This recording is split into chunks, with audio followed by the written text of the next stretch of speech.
After 3 sleepless nights and a presentation deck hundreds of pages long, I had finally perfected the proposal for the birthday banquet. But my boss, Mr. Warren, just waved his hand dismissively and ordered me to give the entire plan to the new intern. Wendy is best friends with the true heiress of the Sterling Corporation, he declared. It's only right that she handles this event. I stood before him, my fingers clutching the proposal, my brow furrowed in confusion. Logically, this plan was the fruit of my team's sleepless labor. Emotionally, I had been Summer's best friend for 23 years, and I had never once heard her mention any other friends. Mr. Warren shot up from his chair, flinging the folder in his hands directly at me. Apologize to Wendy right now. How dare you stand in front of the real deal and spin your lies? Have you no shame? My young assistant, Lily, rushed to steady me as I stumbled back. Her eyes were red with anger, but she stood up for me, even in front of our boss. I have never seen Chloe lie about anything. Our answer came in the form of another stack of A4 paper hurled at us. Well, isn't this something, Chloe? I thought you were a diligent worker, so I promoted you to team lead. Now you're already forming your own little clique? Anyone would think you owned this company, he roared.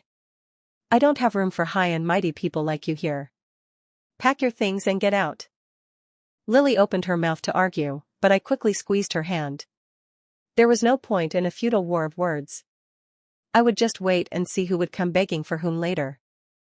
As I pulled Lily towards the door, Wendy suddenly spoke up. Chloe, it's not my place to say, but a boss's orders are meant to be followed, and people are meant to be respected. Her voice was cloyingly sweet. You have such a temper. No boss would ever hire you. Luckily, Mr. Warren is incredibly magnanimous. If you just apologize, I can put in a good word for you, and we can let this all go.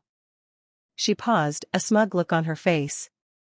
After all, you did create the proposal. You can assist me, and if you really want to meet Summer, I might be able to arrange an introduction after the event is a success. I almost laughed out loud at her audacity. She was trying to manipulate me, painting me as unprofessional while kissing up to the boss and dangling a carrot to get me to do all the work for her. Fine. I was clearly outmatched by someone with such a talent for scheming. With a short, sharp laugh, I pulled Lily out of the office without a backward glance. I hoped their actions would be half as impressive as their words. I had just reached the ground floor when I received a call from an unknown number. Hello, is this a friend of Miss Sterling's? Miss Summer Sterling pre-ordered a large selection of clothes and jewelry with us. We can't seem to reach her now, and we were wondering if you would be available to receive the items and settle the bill. I immediately remembered the boutique. Just 2 weeks ago, Summer and I were both office drones barely making ends meet. We were drooling over the lavish accessories in a luxury shop window when several black cars screeched to a halt beside us. 6 or 7 bodyguards, all well over 6 feet tall, stepped out and bowed in unison. Welcome, young miss, they chanted to a stunned Summer.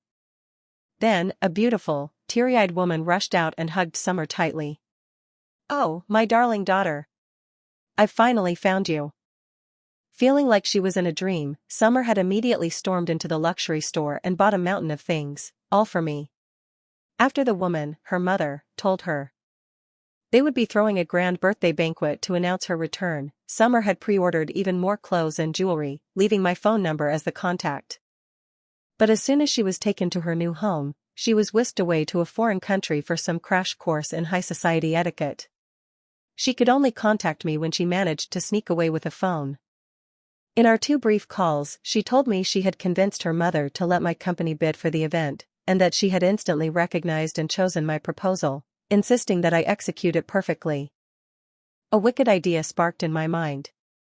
I'm so sorry, I said into the phone, I'm actually out of the country right now.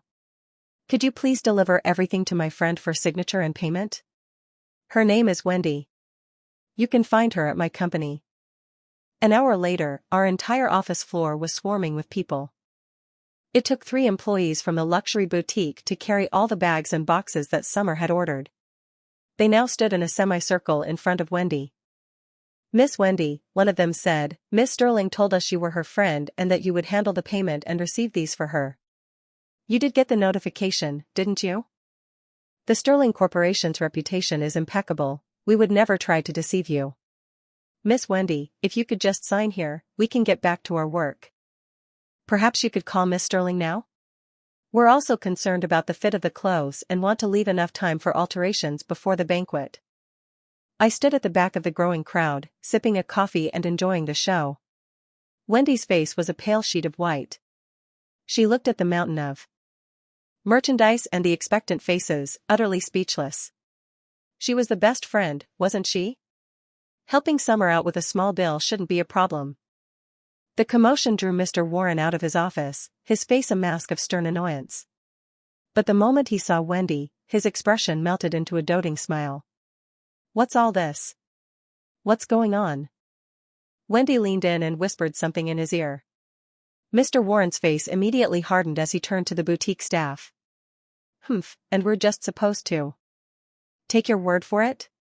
You probably saw that Miss Sterling is in the news and decided to show up with a scam, he bellowed. Security! Get them out of here. Wendy, emboldened, added, my friend may be an heiress, but she was only just reunited with her family. She's still getting adjusted. She would never buy millions of dollars worth of things right away. It's too extravagant for her. A flicker of doubt crossed Mr. Warren's face as a murmur went through the crowd. Someone spoke up, I heard the heiress bought out an entire auction on her second day back. How is a few million in shopping considered extravagant? Wendy's face flushed with anger and embarrassment. You people know nothing about the dirty laundry between true and fake heiresses. Why am I explaining myself to a bunch of crooks? Security, throw them all out. The boutique staff, clearly unprepared for this turn of events, looked utterly bewildered. Why don't you show us the security footage from Miss Sterling's shopping spree? That should clear everything up, I said, stepping forward from the crowd with a smile. Don't you both agree? The staffer's eyes lit up. Of course. I'll have my colleagues send the surveillance video over right now. I held up my phone. As it happens, I was there when Miss Sterling went on her shopping spree and I recorded a little video. Perhaps we can watch that first? My phone was passed around, and soon all eyes were on Wendy. Miss Wendy, a staffer asked, can you settle the bill now? Wendy hid behind Mr. Warren. The person in that video isn't Miss Sterling at all. Boss, she must hold a grudge against me. She staged this whole thing with these scammers to trick me. Mr. Warren glared at me. Why are you everywhere? Didn't I tell you to get lost? Who let you back into my company? He snarled. Security. Where's security? Drag her out of here, or you can all get lost too. By now, the boutique staff understood. Wendy simply didn't want to pay. One of them sneered, I heard Miss Sterling was lost for many years. It seems she made friends with some real lowlifes. Let's go. We'll deliver this to the Sterling estate personally. Someone is going to regret this. As the staff turned to leave, Mr. Warren's expression changed dramatically. He rushed forward. Wait, I'm sure there's been a misunderstanding. Why don't we go to my office to discuss this? He then turned to me. Chloe, since you claim to have met Miss Sterling, you should come in as well. My instinct screamed that he was up to no good, but I was curious to see what he was planning. I followed them into his office. Once inside, I spoke first. This is actually very simple, Wendy. Why don't you just call Miss Sterling and confirm? If you're a little short on cash, I'm sure she can transfer you the money. The boutique staff murmured their agreement. It was a simple solution. Even Mr. Warren looked at Wendy expectantly. Wendy finally exploded. Fine. Stop nagging. I'll call her. The phone rang for a long time before a man's voice answered. Hello, are you looking for Miss Summer Sterling? A look of relief washed over Wendy's face. Yes, I am, she said emphatically. The man explained, I'm sorry, Miss Sterling is currently attending some intensive, fully secluded courses and is unable to take calls. We are responsible for informing all her contacts. She will get back to you as soon as her courses are finished. After a few pleasantries, Wendy hung up the phone and shot me a triumphant look. Did you hear that? Miss Sterling is in a secluded course. How could she possibly have told you to come find me? And you still claim you're not scammers? She turned her venom on me. Chloe, I am so disappointed in you. I used to think you were just arrogant because you had a little power. But to be fired 1 minute and then seek revenge the next. If you jeopardize Miss Sterling's birthday banquet, I'll make you pay. Mr. Warren, now fully convinced of Wendy's status, sneered. So, you thought you could scam me? Chloe, you're just a worthless employee. Who do you think you are to betray your superiors? I'd love to know who gave you the guts. As he spoke, 6 burly security guards stormed into the office and locked the door behind them. Go, take their phones, Mr. Warren commanded. Wendy, her face twisted in a malicious grin, advanced on me with one of the guards. I heard one of the boutique employees shout, "What do you think you're doing? This is a civilized society. This is illegal." Wendy laughed coldly and slapped me hard across the face, a clear warning to the others. We don't talk about laws with scammers like you. The metallic taste of blood filled my mouth. I had never been hit in my life, no matter how tough things got. And now this imposter, this fraud hiding behind borrowed power, had struck me. My vision turned red. I lunged forward, but a guard grabbed me and held me fast. Wendy! I screamed. You'll pay for this. Wendy took my phone and tapped it against my cheek. Pay for it? Huh. Not long ago, you were telling me my work was sloppy and I'd never pass my internship. Look at us now. You're fired, and I have your job. I'm the one planning Summer's birthday banquet. You've stooped so low as to conspire with con artists. What can you possibly do to me? Screams erupted from where the boutique staff were. Here, take the phone. Just don't touch me. Wendy looked at their terrified but still elegant faces, a flash of pure jealousy in her eyes. She sidled up to Mr. Warren, her voice dripping with false concern. Boss, Summer and I are close, so she won't mind. But if the Sterling family finds out someone deliberately caused trouble and ruined the banquet for their long-lost daughter, they won't let us off easy, even if we are the victims. Seeing Mr. Warren's expression turn sinister, I shouted, I am Summer's only best friend. I've known her for over 20 years and I have never seen you before in my life. Wendy, you'd better explain yourself right now, or when Summer gets back, she will make you regret this. Mr. Warren scoffed. You've worked for me for 3 years. A penniless nobody like you could know the Sterling heiress? That's the funniest thing I've ever heard. I have photos with Summer on my phone. If you don't believe me, open it and see for yourself, I challenged. At my words, Wendy's face went white. She smashed my phone on the floor. Liar. Still trying to argue? Beat them up and throw them out. Let's see if they still have a smart mouth after that. Mr. Warren's eyes darkened. No. We can't have any accidents before the banquet is done. Gag them, he ordered the guards, and take them out through the back route. I stared in horror as a hidden door opened in Mr. Warren's office. I suddenly remembered the hushed words of my predecessor 3 years ago. Someone jumped from this building. They were covered in bruises when they were found. Find another job and get out as soon as you can. In that sickening moment, I realized the soundproofing in his office wasn't to keep us from disturbing him, it was to keep anyone from hearing what happened inside. The 3 boutique employees and I struggled desperately, but we were no match for the guards. We were dragged into a secret room filled with all sorts of sordid paraphernalia, much of it stained with old, dark patches that looked horrifyingly like blood. Even Wendy's legs were trembling as she followed us down. Mr. Warren let out a hearty laugh and wrapped an arm around her. Now you know my biggest secret. We're in the same boat now. I'll be counting on you to handle things with the Sterling family. He turned back to me, his eyes raking over my body with a vile, predatory gaze. It's been 3 years since this room was last used. 3 long years I've been holding back. I was about to turn into a monk. But now that I'm connected to the Sterlings, I don't have to hold back anymore. I should thank you for your proposal. Not only did you work like a dog to put me on the path to success, you also delivered all these beauties to my doorstep.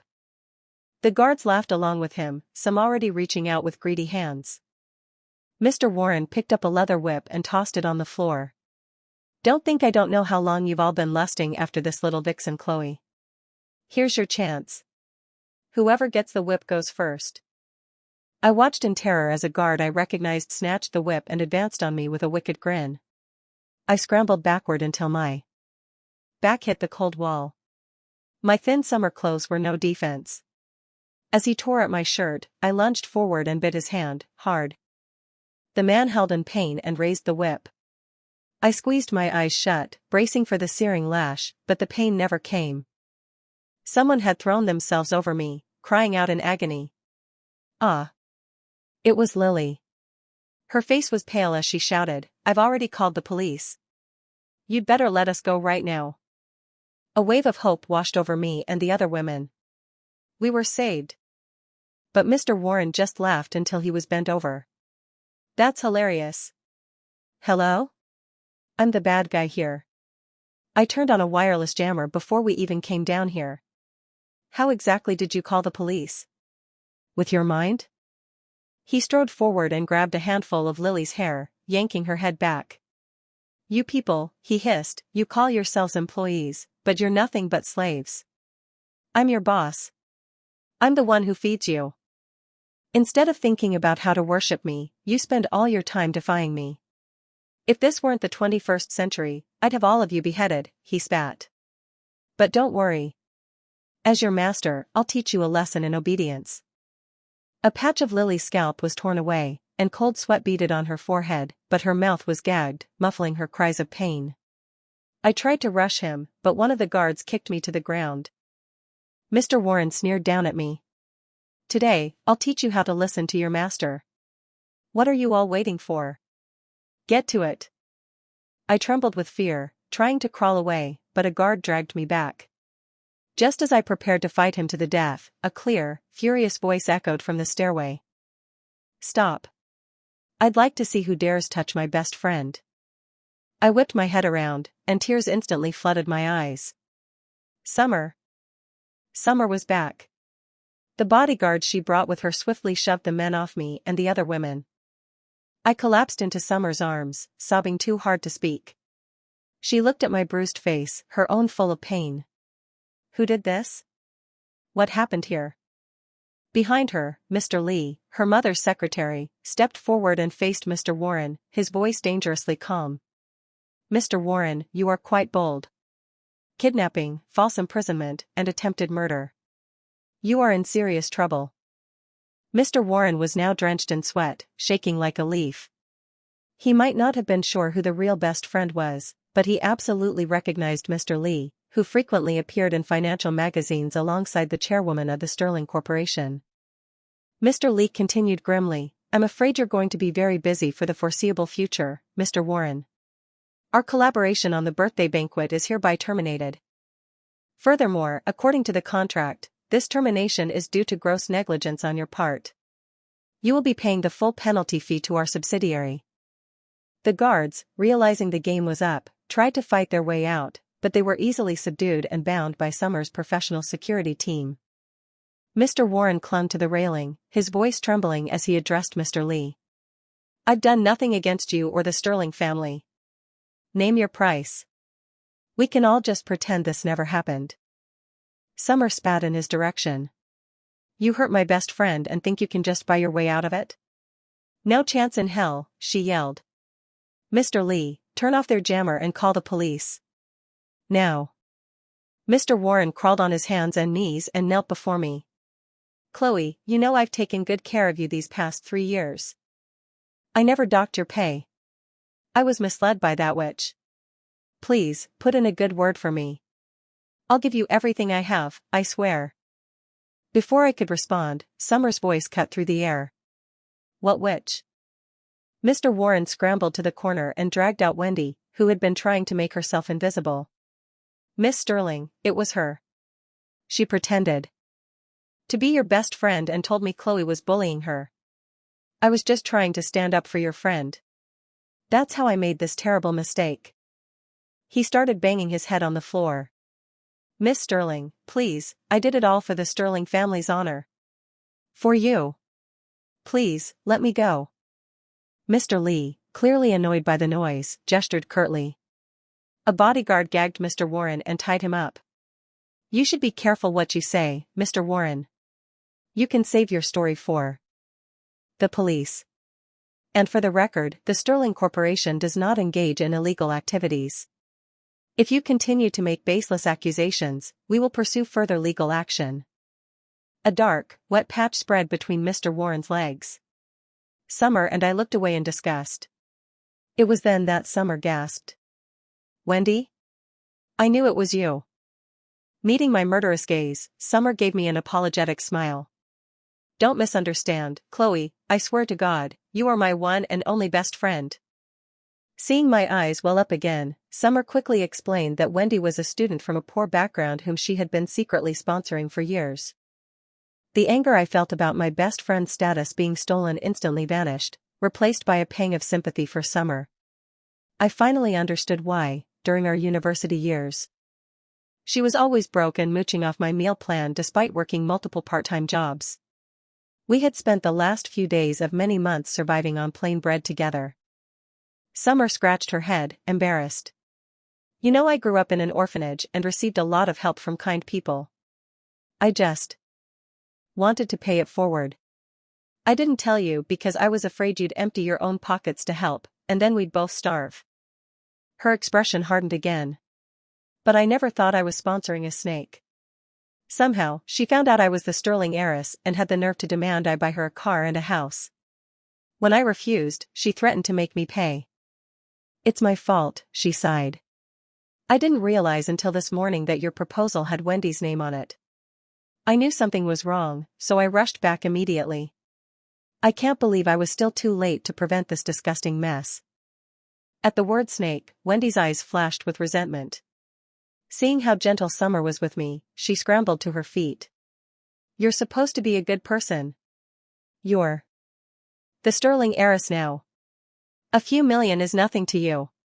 You can buy that bitch Chloe all those clothes, so why won't you buy me a house and a car?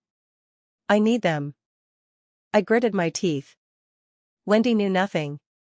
Summer and I had been inseparable since we were in diapers. She practically lived at my house growing up. If it weren't for the complicated adoption laws, we would have been sisters on the same family register.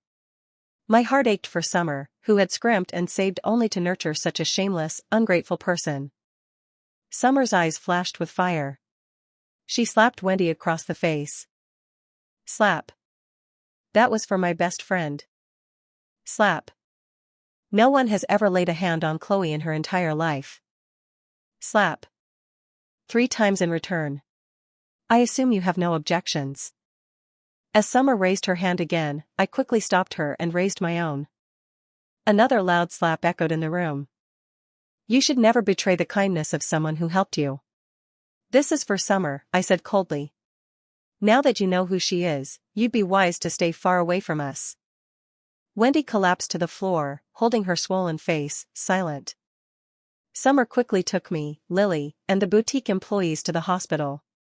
Mr. Lee handled the police. The boutique staff and I were mostly suffering from shock, but Lily had a real injury where her scalp had been torn.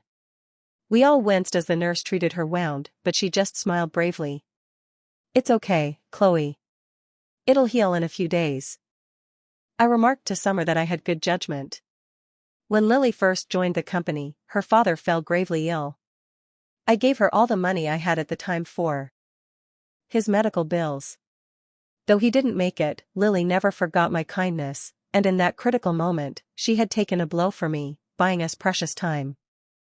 Summer, with a wave of her hand, arranged a new, better-paying job for Lily at the Sterling Corporation and sent a generous compensation package to the innocent boutique employees. After the chaos subsided, we finally had a moment to rest. Lying on the plush king-sized bed in a luxurious villa, I rolled back and forth. My old joke about my best friend striking it rich and taking care of me had actually come true. I asked Summer how she was adjusting to her new life, and if she'd encountered any of the palace intrigue you read about in novels with swapped heiresses. She rolled her eyes and told me to read less fiction. We were laughing and joking when her phone rang. It was Mr. Lee. "Miss," he said, his voice grave, "it turns out Mr. Warren was arrested 3 years ago on similar charges: kidnapping, false imprisonment, forcing an employee to jump to their death. But for some reason, he was acquitted. This time, even with witnesses and evidence, because we arrived before any irreversible harm was done, the charges will be lighter. Even with our influence, he and his goons will likely only be jailed for a year at most." Summer saw my brow furrow. "We'll deal with the rest in a year," she said, ending the call. She squeezed my hand. "Don't worry. I will get you justice." I forced a smile, telling her not to worry. The fear I felt was just the delayed shock of realizing the man I'd worked for 3 years was a monster. Soon, I threw myself into planning the birthday banquet. Summer trusted me completely, giving me an unlimited budget and full creative control. Throughout the process, Wendy tried shamelessly to get back in our good graces, saying she didn't need a car or house, that a job at the Sterling Corporation would be enough. Summer and I were speechless.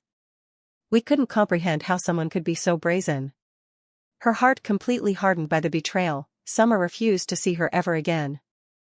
The night of the party, the venue was a breathtaking wonderland.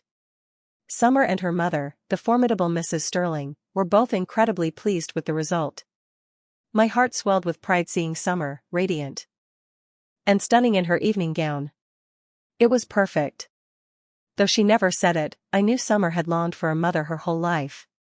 To see her wish fulfilled with such a wonderful family brought me genuine joy. But just as Mrs. Sterling took Summer's hand to officially announce the return of her biological daughter, a commotion erupted at the entrance.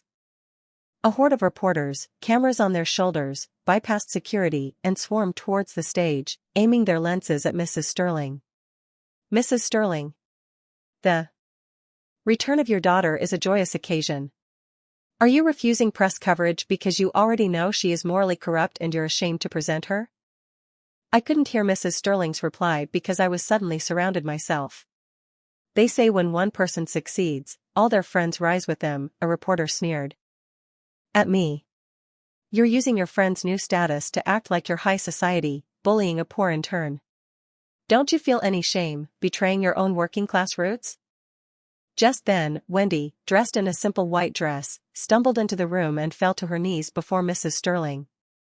Even when Summer was an ordinary person, she took pleasure in toying with poor people like me.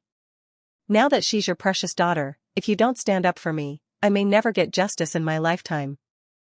Mrs. Sterling didn't even glance at her. Her steely gaze was fixed on the head of security. "I pay you a substantial amount of money to maintain order at my events. It seems you are not competent enough for the job." I let out a small breath of relief. Mrs. Sterling didn't believe her. She was protecting Summer. Otherwise, letting this scene play out, even if the accusations were false, would tarnish Summer's debut. As expected, security guards moved to remove the reporters and Wendy. But a sharp, poised voice stopped them. "Mother, since the story has started, perhaps we should let her finish. Otherwise, people who don't know the full story will always have doubts about my little sister." It was the adopted daughter, Sylvia. Wendy crawled towards Sylvia. "Please, you have to help me." 7 years ago, when I was in my first year of high school, Summer approached me and offered to sponsor my education. I was so grateful. But I never imagined she was a pimp. I tried to run, to refuse the money, but she threatened me with videos. Wendy's voice broke with a sob. "I've lived in fear for all these years. I finally escaped in college, but when I started my internship, I ran into her accomplice, Chloe. They started forcing me again. They even have a secret room, it's covered in bloodstains. I'm not the only victim. Today, I am risking my reputation, my dignity, my very life, to demand justice for the countless others like me." A wave of shock rippled through the guests. Their eyes, now full of suspicion, darted between me and Summer.